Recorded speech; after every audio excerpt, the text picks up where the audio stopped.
402, take 2, common mark. Do they look okay? These are my 5 essential brushes. We've got something for blush, concealer, foundation, powder, and eyeshadow. What brushes do you have at home? I use the same 3 brushes for everything. I have something for my blush, I have something for the eyes, and I have something for the concealer. Good. Yeah. That's a good start. I love it. I love the number 56 foundation brush. It feels really soft. It's so soft. Every makeup artist that uses this in store, it's their absolute favorite. It really works with a variety of foundations and formulas. So you can use it with a liquid, you can use it with creams, you can even use it with powders if you want to have something that's a little bit more full coverage. It really does flex to the application that you want to. So if you use less product and just use a light touch, you'll get light coverage. If you use more product and really like paint it on, you'll get a heavier coverage. I really love to change my looks up. So sometimes I want full face, sometimes I just want something fresh. And this is a great brush for that. So next up is the number 57 concealer brush.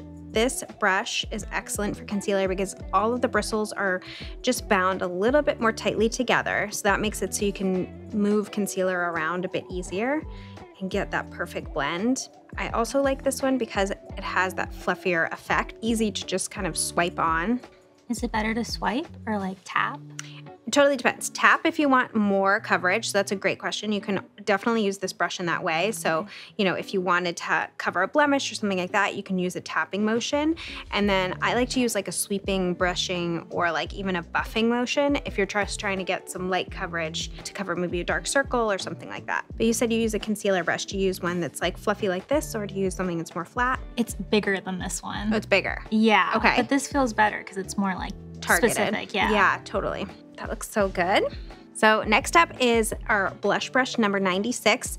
I love this brush, mainly because it has a really nice shape to it. So it has the flatter side that you can really do a nice sweeping application. And then I also like it because it has this more narrow side too. So if you wanted to apply something in like a narrow stripe application, you can do that too.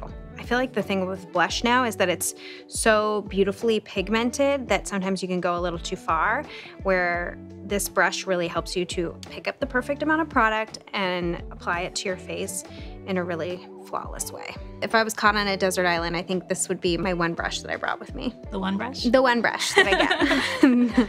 Would it be good for like a liquid blush too? Totally. All of our brushes are synthetic, so they really do flex to be good for any kind of formula. So you can have liquid, powders, creams. Next is our number 59 powder brush. I really like this brush because of its shape again and the way that the bristles are bound. It makes it so you can do a targeted application with your powder. So it'll set things really, really easily. You don't even have powder on it, but you can see like you can get into the smaller spaces. You can do a rolling application. So let me get a little bit of powder here. I feel like one of the common sort of mistakes when you're applying powder is you dust it everywhere.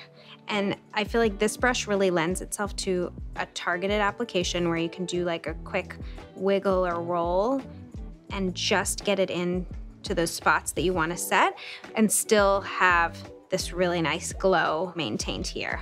You can also do like a nice sweeping motion down the nose, a little bit on the forehead. I love a little chin. I've never rolled my brush before. Yeah, I feel like it's one of those techniques that not a lot of people do. Another thing you can do is like squeeze it. You can pinch it and get like really underneath that eye. So this can be my one brush for everything. Totally, this one can be your one brush for everything now. Next up is my all-time favorite shadow brush, the number 14. Why I like this brush is because it kind of does a little bit of everything. You can get a really good payoff from like a glittery finish. It also will like fit into the crease of your eye really easily and give you a nice blended, beautiful crease. You can just do a swipe of one shadow really fast and easily. So let me just show you. This one is super easy. Let's do like a glittery one. I always have the hardest time with eyeshadow. Probably just use the wrong brush too. Well, I feel like the brush makes a huge difference, and definitely the way you apply it too. So this brush, like if you're applying a glitter, you always want to do like a pat and wiggle kind of thing the before you do the sweeping, because the sweeping is what makes all of that fall out. I like to do sort of a tapping motion just in the center where I want the most like profusion of color or glitter or whatever. And then from there, I sweep and blend out The final thing I would do for this is just take like a little tissue and do a quick color change. Yeah, just because it has glitter. And then I do something that has a little bit more depth to it. So for you, let's do this deeper shade, and then we'll give you just a little bit of contour in your lid, just to show off how this brush can really be very versatile.